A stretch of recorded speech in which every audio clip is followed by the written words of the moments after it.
जनजातीय आंदोलन। जनजातीय आंदोलन प्रमुख रूप से मध्य भारत के आदिवासी क्षेत्र में स्थित रहे हैं, जिनमें संथाल हो आदि जैसे जनजातीय समूह शामिल हैं, जिन्होंने जनजातीय लोगों के मुद्दों को उठाया। भारत में जनजातीय आंदोलन संबंधित दो प्रमुख क्षेत्र हैं, अर्थात छोटा नागपुर क्षेत्र और उत्तर पूर्वी क्षेत्र। देश भर में विभिन्न आदिवासी समूह एक जैसे मुद्दे साझा करते हैं, लेकिन उनके बीच के अंतर भी उतने ही अधिक हैं। प्रत्येक जनजाति की विशिष्ट पहचान और उससे संबंधित चुनौतियां आदिवासी आंदोलनों की विविधता में योगदान करती हैं। छोटा नागपुर या झारखंड के क्षेत्र में जनजातीय आंदोलन झारखंड क्षेत्र आदिवासी आंदोलन का एक प्रमुख उदाहरण है, जिसका इतिहास 100 वर्ष से भी अधिक पुराना है। इस क्षेत्र में होने वाले आंदोलन आदिवासी समुदायों के लंबे समय से चल रहे संघर्षों और उनकी आकांक्षाओं को दर्शाते हैं। आदिवासी नेता बिरसा मुंडा ने ब्रिटिश शासन के खिलाफ एक महत्वपूर्ण प्रतिरोध का नेतृत्व किया। झारखंड आंदोलन के प्रतीक के रूप में उनका योगदान भी लोक कहानियों और गीतों में जीवंत है, जो उनके संघर्ष की भावना को इस क्षेत्र में जीवित रखती है। कारण, साक्षरता और दस्तावेजीकरण की भूमिका। दक्षिण बिहार में ईसाई मिशनरियों ने आदिवासी आबादी के बीच साक्षरता को बढ़ावा देने में महत्वपूर्ण भूमिका निभाई। उन्हें अपनी सांस्कृतिक विरासत का दस्तावेजीकरण करने और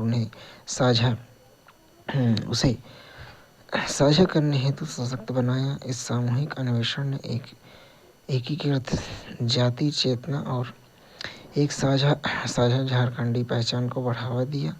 आदिवासी बौद्धिक नेतृत्व का उदय। शिक्षित आदिवासियों को सरकारी नौकरियां मिलने में मध्यवर्गीय आदिवासी बौद्धिक नेतृत्व का उदय हुआ, जिसने राष्ट्रीय और अंतर्राष्ट्रीय स्तर पर अलग राज्य की मांग की। दीकों के प्रति घृणा। यह क्षेत्र दीकों, प्रवासी व्यापारियों और साहूकारों के प्रति शत्रुतापूर्ण भावना रखता था, जो अपने धन का लाभ उठाते थे और आर्थिक असमानताएं उत्पन्न करते थे। औद्योगिक और खनन परियोजनाओं से दीकों को अत्यधिक लाभ हुआ, जिससे आदिवासियों में अन्याय एवं संघर्ष की भावना और बढ़ गई। परिणाम क्या हुआ? एकत्रित शिकायतों और हाशिए पर जाने की साझा अनुभवों ने सामूहिक कार्यवाही को प्रेरित किया। झारखंडी पहचान को एकीकृत करने के लिए चलाए गए सतत संघर्ष ने अंततः वर्ष 2000 में दक्षिण बिहार से अलग झारखंड राज्य के निर्माण में सफलता प्राप्त की। झारखंड में आंदोलन के नेतृत्वकर्ताओं ने जिन मुद्दों के विरुद्ध आंदोलन किया, वे थे विशाल सिंचाई परियोजना और फायरिंग रेंज के लिए भूमि अधिग्रहण, सर्वेक्षण और निपटान कार्य को रोक दिए गए, शिविर बंद कर दिए गए तथा आदि, ऋण, किराया, सहकारी बकाया राशि की वसूली जिसका विरोध किया गया, वन उपजों का राष्ट्रीयकरण जिनका उन्होंने विरोध बहिष्कार किया। पूर्वोत्तर क्षेत्र में जनजातीय आंदोलन। स्वतंत्रता पश्चात आरंभिक अशांति। स्वतंत्रता के बाद भारत की राज्य गठन प्रक्रिया ने प्रत्येक प्रमुख पहाड़ी जिलों में विशेषकर जनजातियों के मध्य असंतोष की भावना पैदा कर दी। अपनी विशिष्ट पहचान और पारंपरिक स्वायत्तता को संजोए ये जनजातियां असम के प्रशासनिक ढांचे में शामिल किए जाने को लेकर आशंकित थीं। सामना करने के एक तंत्र के रूप में जाति पुनरुत्थान। जाति चेतना का विकास एक दुर्जय विदेशी व्यवस्था के साथ गतिरोध के कारण उत्पन्न नई वास्तविकताओं से निपटने के लिए एक तंत्र के रूप में उभरा। मुख्यधारा के भारतीय परिवेश से लंबे समय तक अलग थलग रहने के कारण इन जनजातियों ने न्यूनतम बाह्य प्रभाव के साथ अपनी सामाजिक सांस्कृतिक संस्थाओं को संरक्षित रखा था। पृथक्करण से स्वायत्तता की ओर परिवर्तन। जनजातियों में पृथक्करण की प्रवृत्ति थी, हालांकि समय के साथ यह प्रवृत्ति भारतीय संविधान के दायरे में स्वायत्तता की खोज में परिवर्तित हो गई, जिससे जनजातीय आंदोलनों की दिशा में एक महत्वपूर्ण परिवर्तन आया। जनजातीय आंदोलनों को एकजुट करने वाले प्रमुख मुद्दे। विभिन्न क्षेत्रों में आदिवासी आंदोलनों को एकजुट करने वाला एक प्रमुख मुद्दा वन भूमि का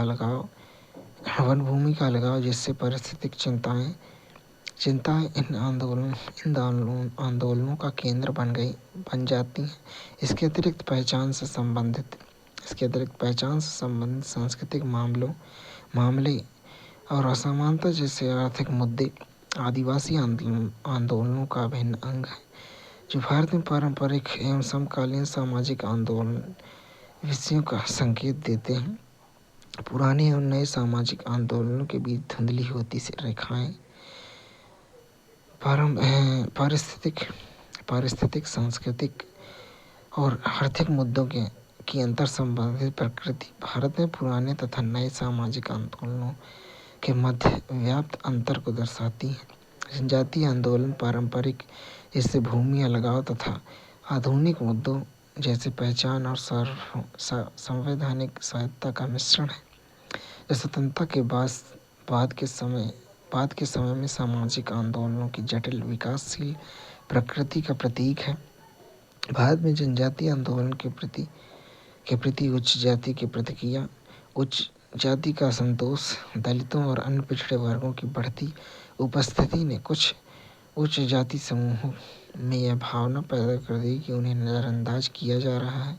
उन्हें लगता है कि उनकी कम संख्या के कारण सरकार उनकी उपेक्षा कर रही है। स्वतंत्रता पश्चात सामाजिक प्रगति।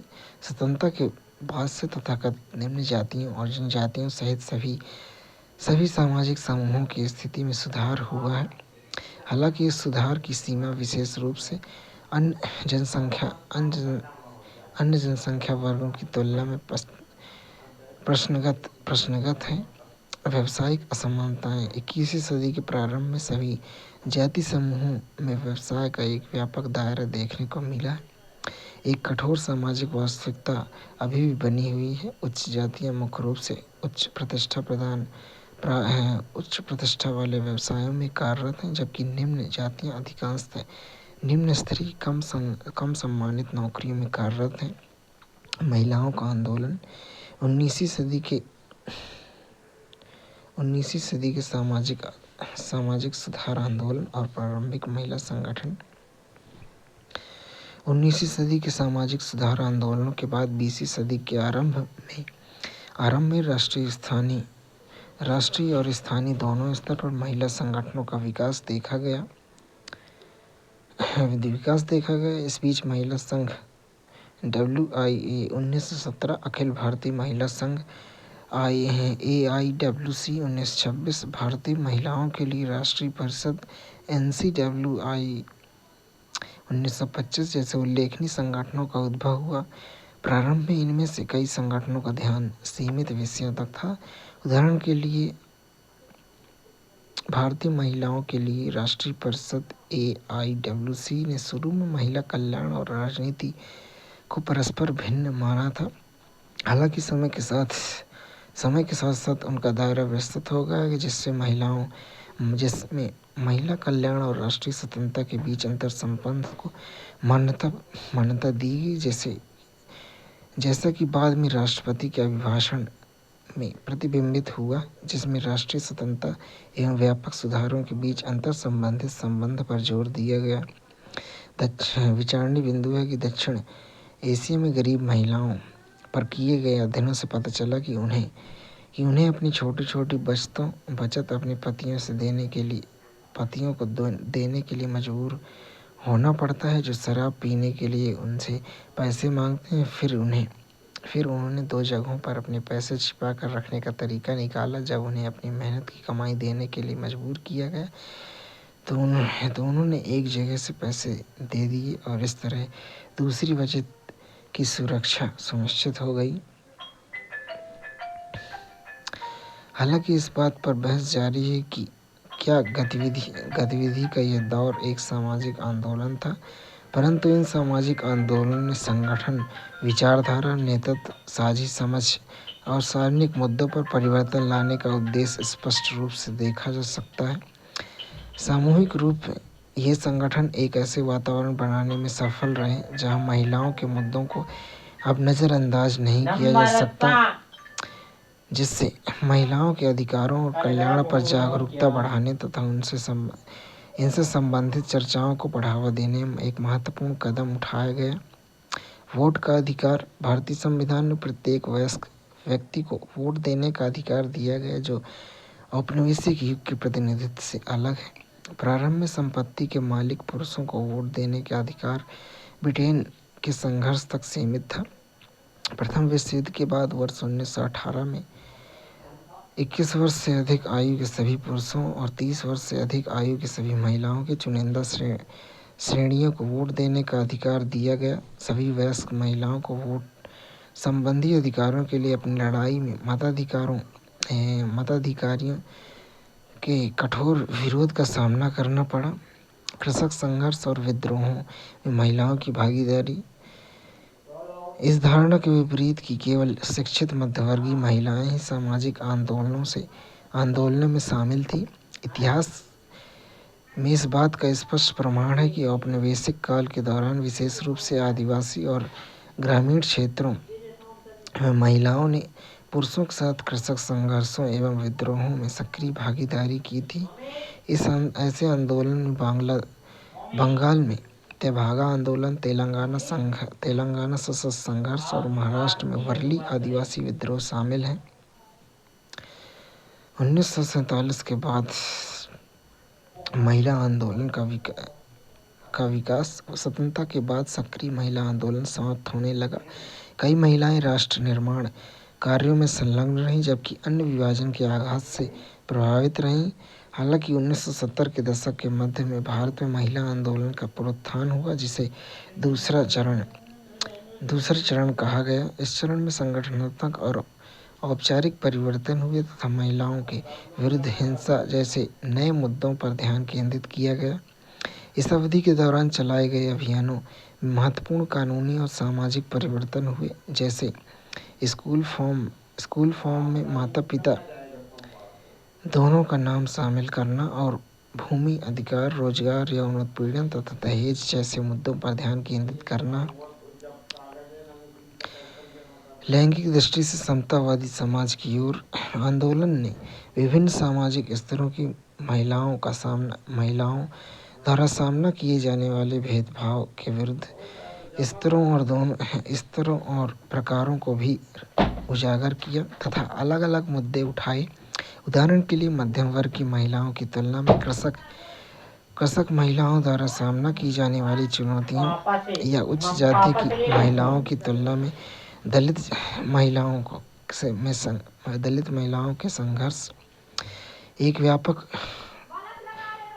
समझ उभर कर सामने आई कि पुरुष और महिला दोनों ही प्रमुख लिंग पहचानों से पूर्वाग्रहित हैं, जो एक लैंगिक दृष्टिकोण से समतावादी समाज की आवश्यकता की ओर संकेत करता है।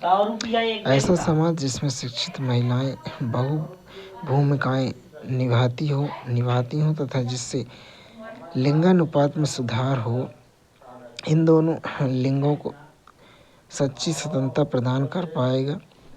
भारत सरकार की पहल बेटी बचाओ बेटी पढ़ाओ योजना को लैंगिक दृष्टिकोण से समतावादी समाज के निर्माण की दिशा में एक महत्वपूर्ण कदम के रूप में देखा जाता है, जो अन्याय को समाप्त करने और एक समतापूर्ण सामाजिक ढांचा निर्मित करने की सामूहिक आकांक्षा को दर्शाता है। पर्यावरण और समाज। पर्यावरण भौतिक और जैविक प्रणालियों का परस्पर संबंधित जाल है। यह समय के साथ मानवीय गतिविधियों में महत्वपूर्ण रूप से प्रभावित हुआ है। पारिस्थितिकी तंत्र में होने वाले मानवीय हस्तक्षेपों जैसे वनोन्मूलन के कारण शुष्क क्षेत्रों का निर्माण या बाढ़ प्रवणता जैसी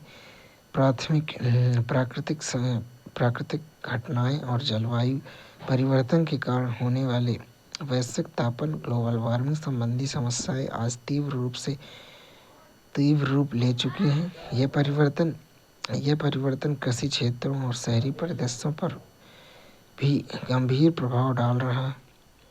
समाज और प्रकृति के बीच पारस्परिक संबंध है। उपजाऊ मिट्टी जैसे पारिस्थितिकी कारण गहन कृषि जैसे कुछ मानवीय गतिविधियों को समझ बनाते हैं, जबकि पूंजीवाद जैसे सामाजिक ढांचे वैश्विक स्तर पर प्रकृति को प्रभावित करते हैं। जैसे कि ऑटोमोबाइल के गंभीर पर्यावरणीय प्रभावों से स्पष्ट है। प्राकृतिक संसाधन के उपयोग और नियंत्रण को निर्धारित करने में सामाजिक संबंध महत्वपूर्ण भूमिका निभाते हैं, जिसके कारण प्रायः विभिन्न सामाजिक समुदायों को संसाधनों तक पहुँच एवं कमी के विभिन्न स्तरों का सामना करना पड़ता है। सामाजिक मूल्य, मानदंड और ज्ञान प्रणालियाँ पर्यावरण समाज संबंधों पर विविध दृष्टिकोण प्रदान करते हैं। पूंजीवाद के तहत प्रकृति का वस्तुकरण, समाजवादी मूल्यों के तहत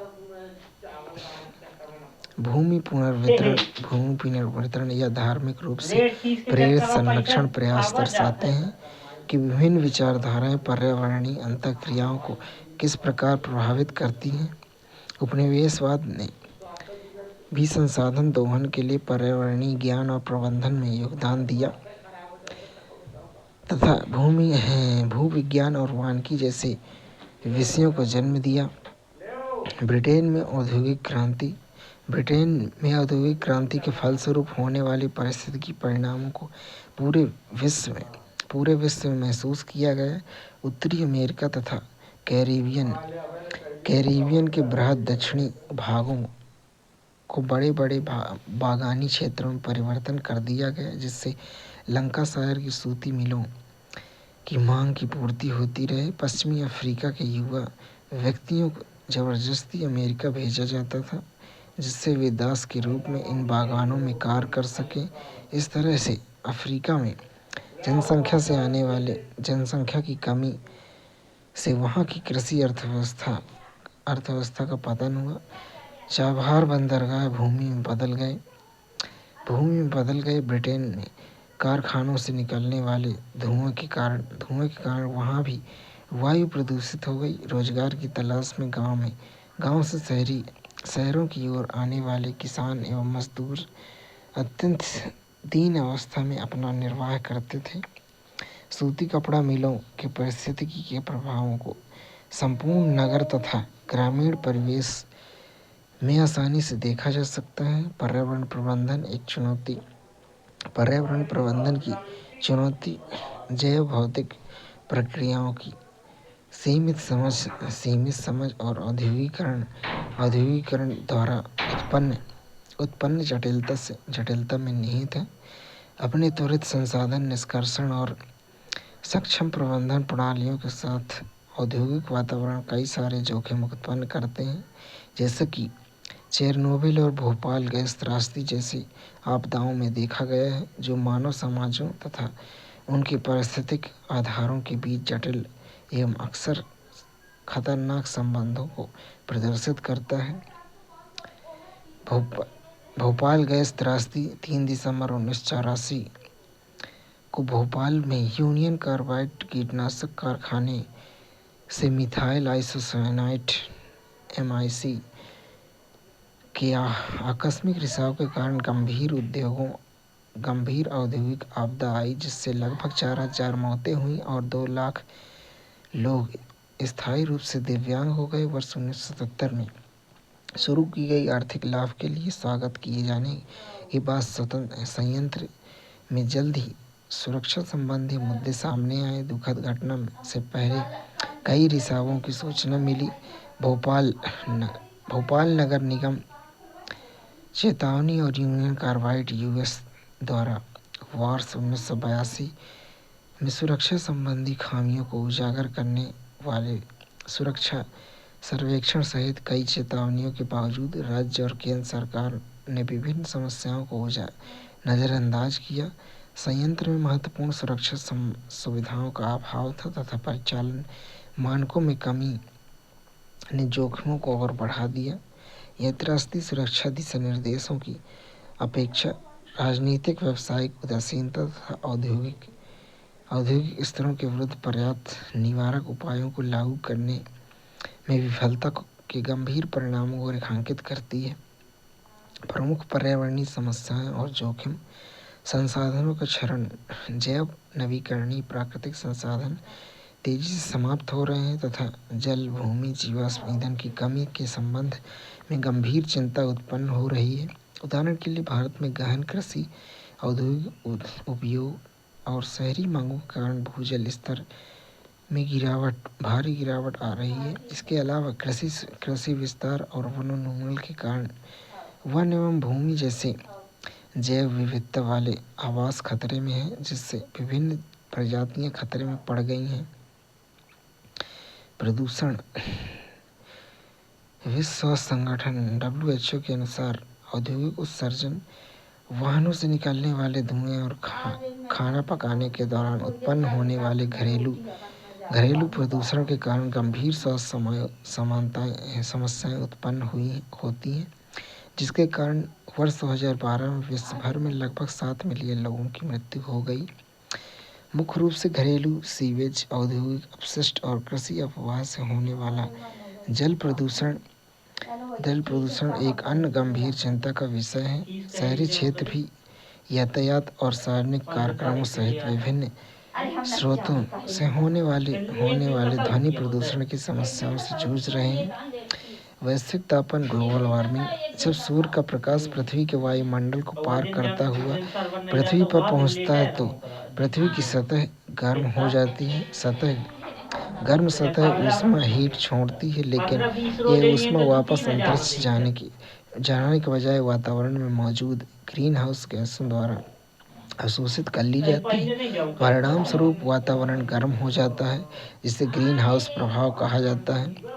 ग्रीन हाउस गैस उत्सर्जन के कारण वैश्विक तापमान में वृद्धि हो रही है।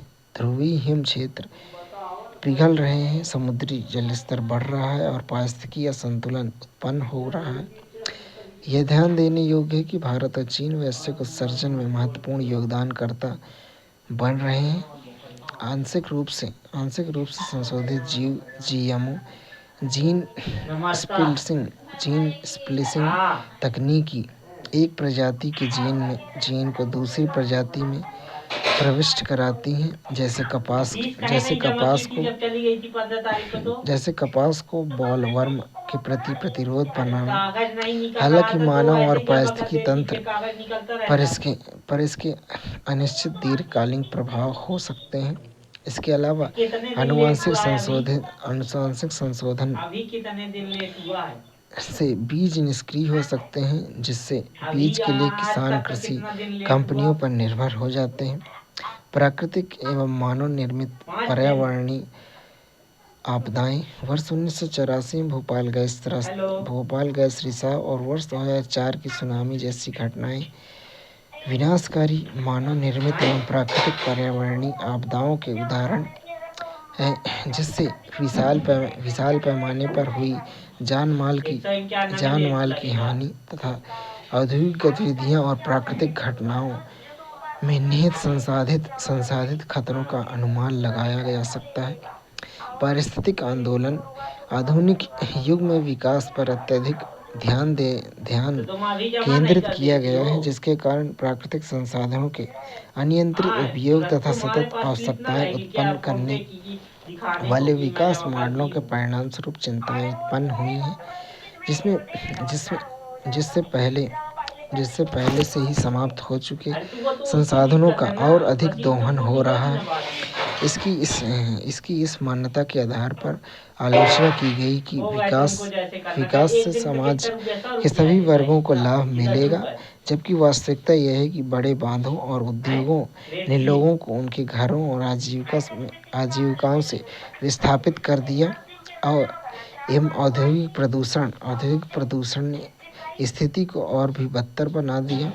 सूचना युग में सामाजिक आंदोलन: आधुनिक सूचना युग में वैश्विक सामाजिक आंदोलन विशाल नेटवर्क के माध्यम से एकजुट होते हैं, जिससे गैर सरकारी संगठन, धार्मिक समूह, मानवाधिकार अधिवक्ता आदि शामिल होते हैं। विश्व व्यापार संगठन के खिलाफ सिएटल विरोध प्रदर्शन जैसे आंदोलन ऐसे आंदोलनों को संगठित करने में इंटरनेट आधारित प्लेटफॉर्म्स की भूमिका को दर्शाते हैं। विचारणीय बिंदु है कि पर्यावरणीय चरण की तीव्र दरों को देखते हुए पारिस्थितिकी स्थिरता बहुत महत्वपूर्ण है। व्यापक पर्यावरणीय क्षरण से सामाजिक असमानता भी बढ़ाती है। क्या आप सोच सकते हैं कि क्यों और कैसे समाज में संपन्न लोगों की तुलना में गरीब तथा कमजोर वर्ग पर्यावरणीय क्षरण से अधिक प्रभावित होते हैं, जबकि इन सभी पर्यावरण को साझा करते एवं उसका अमूल्य भाग है। सामाजिक असमानता और पारिस्थितिकी संधारणीयता का अंतर संबंध। चिपको आंदोलन ने सामाजिक असमानता को उजागर किया तथा ग्रामीणों की आवश्यकताओं को सरकार के वाणिज्यिक पूंजीवादी हितों के विरुद्ध ला दिया। इसके अलावा इससे पारिस्थितिकी संधारणीयता संबंधी चिंताएं भी उत्पन्न हो गई, जिससे क्योंकि वनों की कटाई से पर्यावरण का विनाश हुआ, जिसके परिणाम स्वरूप बाढ़ और भूस्खलन के रूप में सामने आई। ग्रामीणों के लिए आपस में जुड़े ताल सामाजिक और हरित पर्यावरणीय मुद्दे महत्वपूर्ण थे, क्योंकि उनका अस्तित्व और जंगल की पारिस्थितिकी संपदा परस्पर एक दूसरे पर निर्भर थे। इसके अतिरिक्त इस आंदोलन ने मैदानी इलाकों में दूर स्थित उदासीन सरकार के प्रति पहाड़ी ग्रामीणों की नाराजगी को भी व्यक्त किया। पारिस्थितिकी संतुलन की दिशा में प्रयास। पारिस्थितिकी संतुलन के महत्व को समझते हुए भारत सरकार ने एकीकृत गंगा संरक्षण मिशन, नमामि गंगे और स्वच्छ भारत अभियान जैसे व्यवस्थित प्रयास शुरू किए, जिसका उद्देश्य भारत के पर्यावरण में पारिस्थितिकी संतुलन, संरचना और गुणवत्ता को बढ़ावा देना है। ये पहल विकास, पारिस्थितिकी और सामाजिक समता के प्रति सामंजस्यपूर्ण दृष्टिकोण की आवश्यकता को रेखांकित करती हैं। जैसे कि चिपको आंदोलन द्वारा आजीविका एवं प्राकृतिक संसाधनों दोनों की रक्षा के प्रयास से स्पष्ट होता है। महात्मा गांधी ने कहा कि भगवान भारत को पश्चिमी देशों के तरीके से औद्योगिकरण से बचाए। आज पूरे विश्व को ब्रिटेन जैसे एक छोटे से द्वीपीय देश के आर्थिक साम्राज्यवाद ने जंजीरों में जकड़ दिया है। अगर 30 करोड़ जनसंख्या वाला देश वैसे ही आर्थिक शोषण को अपना ले तो पूरी दुनिया को टिड्डों की भांति खत्म कर देगा। पर्यावरणीय समस्याएं और सामाजिक समस्याओं के बीच संबंध। पर्यावरणीय समस्याओं का प्रभाव सामाजिक असमानता के साथ जुड़ा हुआ है, जहां सामाजिक स्थिति और शक्ति ये निर्धारित करती है कि व्यक्ति या समूह पर्यावरणीय संकटों में से स्वयं को कैसे बचा सकते हैं या उनका समाधान कैसे कर सकते हैं। कच्छ और गुजरात जैसे जल संकट के क्षेत्रों में धनी किसान अपनी खेती की सिंचाई के लिए गहरे बोर वाले ट्यूबवेल लगवा लेते हैं, जिससे गरीब ग्रामीणों को सूखे के दौरान जल के बिना ही रहना पड़ता है। वायु प्रदूषण और जैव विविधता संरक्षण जैसे कुछ पर्यावरणीय मुद्दों को सार्वभौमिक चिंता के रूप में देखा जाता है। हालांकि समाजशास्त्री विश्लेषण इस बात पर जोर देते हैं कि इन चिंताओं से संबंधित दृष्टिकोण हमेशा सभी को समान रूप से लाभ नहीं देता है। इन मुद्दों के समाधान के लिए प्राथमिकता और इसके प्रति दृष्टिकोण राजनीतिक तथा आर्थिक रूप से शक्तिशाली समूहों के हितों की पूर्ति कर सकता है, और इसमें गरीब एवं राजनीतिक रूप से कमजोर वर्गों की अवस्था और भीतर बदतर हो सकती है। सामाजिक पारिस्थितिकी का सिद्धांत इस बात पर बल देता है कि विशेष रूप से संपत्ति और उत्पादन संगठन से संबंधित सामाजिक संबंध पर्यावरणीय धारणाओं एवं प्रथाओं को प्रभावित करते हैं। विभिन्न सामाजिक समूहों के पर्यावरण के साथ विविध संबंध होते हैं, जिसके कारण इनके हित और विचारधाराएं भिन्न भिन्न होती हैं, जो पर्यावरणीय संघर्षों को बढ़ावा देती हैं। उदाहरण के लिए कागज उद्योग को बांस बेचकर अधिकतम राजस्व प्राप्त करने का लक्ष्य रखने वाला वन विभाग टोकरी बनाने के लिए बांस की कटाई करने वाले कारीगर की तुलना में वन के प्रति विपरीत दृष्टिकोण रखता है। पर्यावरणीय समस्याओं के समाधान के लिए पर्यावरण समाज संबंधों में बदलाव लाना आवश्यक है, जिसके लिए विभिन्न सामाजिक समूहों जैसे पुरुषों और महिलाओं, शहरी और ग्रामीण आबादी, जमींदारों एवं मजदूरों के बीच संबंधों में परिवर्तन की आवश्यकता है। ये बदलते हुए सामाजिक संबंध विभिन्न ज्ञान प्रणालियों और पर्यावरण प्रबंधन दृष्टिकोणों को बढ़ावा देंगे, जिसका लक्ष्य पर्यावरणीय संकटों का अधिक न्यायसंगत समाधान करना होगा। पारिस्थितिकी और अर्थव्यवस्था में संतुलन, सतत विकास की ओर। पारिस्थितिकी और अर्थव्यवस्था के बीच जटिल अंतरक्रिया मानवता के लिए एक आशाजनक भविष्य सुनिश्चित करने के लिए एक संतुलित दृष्टिकोण की आवश्यकता पर प्रकाश डालती है। पिछले 300 वर्षों में आर्थिक विकास की प्रक्रिया जो जनसंख्या के एक वर्ग के लाभ के लिए प्रकृति को नियंत्रित करने और निर्ममतापूर्वक उनका दोहन करने की पर आधारित रही है। ये परिणाम स्वरूप अनेक जनजातियां विलुप्त हो गई। सतत विकास ब्रटलैंड रिपोर्ट अक्टूबर 1987 में उल्लेखित सतत विकास की अवधारणा भविष्य की पीढ़ियों की अपनी आवश्यकताओं को पूरा करने की क्षमता से समझौता किए बिना वर्तमान की ज़रूरतों को पूरा करने पर बल देती है।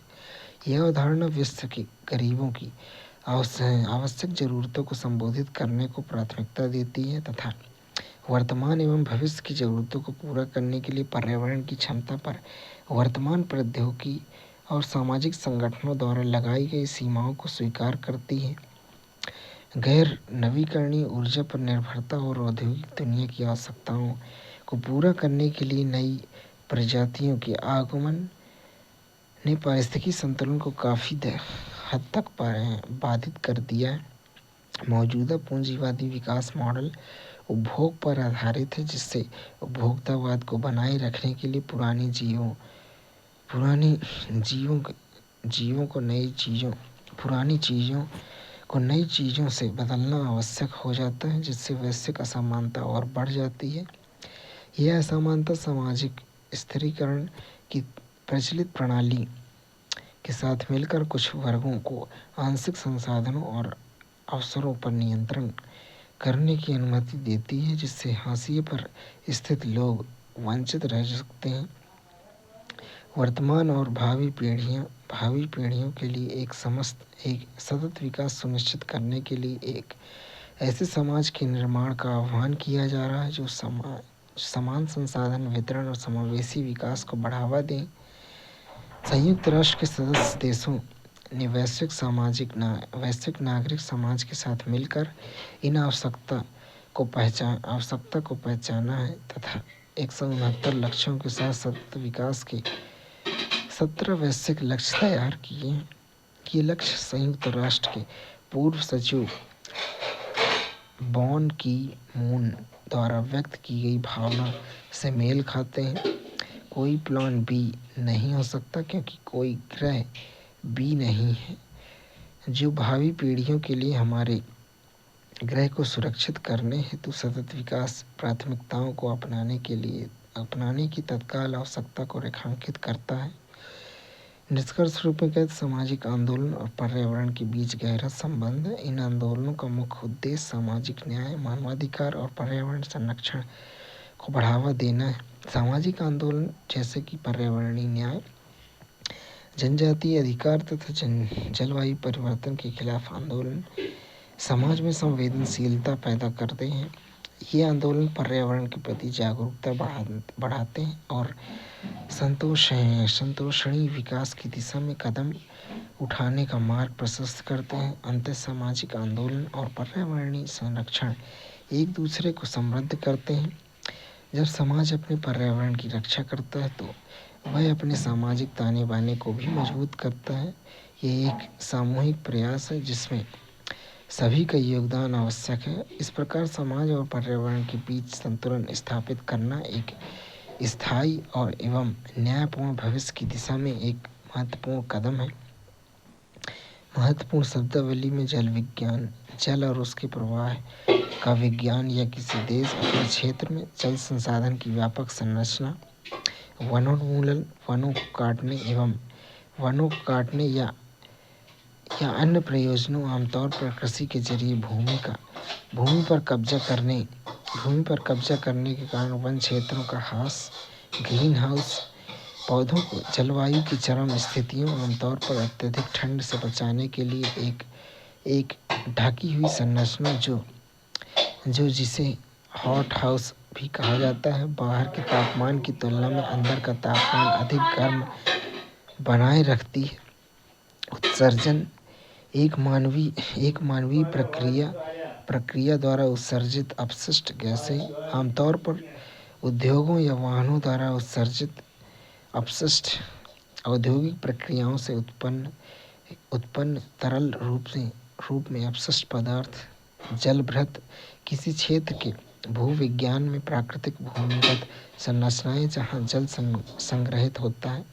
मोनोकल्चर जब किसी स्थान या क्षेत्र में एक ही किस्म की वनस्पति उगाई जाती है। सांस्कृतिकरण यह एक समाजशास्त्री शब्द है जो निम्न जातियों या जनजातियों द्वारा सामाजिक गतिशीलता प्राप्त करने के लिए उच्च जातियों की सांस्कृतिक प्रथाओं को अपनाने की प्रक्रिया को संदर्भित करता है। अस्पृश्यता यह एक सामाजिक प्रथा है जिसके अंतर्गत लोगों के साथ उनकी जाति और व्यवसाय के आधार पर भेदभाव किया जाता है। नव बौद्ध धर्म यह भारत में एक धार्मिक और सामाजिक राजनीतिक आंदोलन है जिसकी शुरुआत वर्ष 1956 में B.R. अम्बेडकर ने की थी। दीकू इसका अर्थ है बाहरी लोग। इसका प्रयोग झारखंड के छोटा नागपुर क्षेत्र में मुंडा आदिवासी समूहों द्वारा किया जाता था। ग्रीन हाउस प्रभाव ये पृथ्वी का प्राकृतिक तापन है जो तब होता है जब वायुमंडल में उपस्थित गैसें सूर्य से आने वाली ऊष्मा को अवशोषित कर लेती हैं।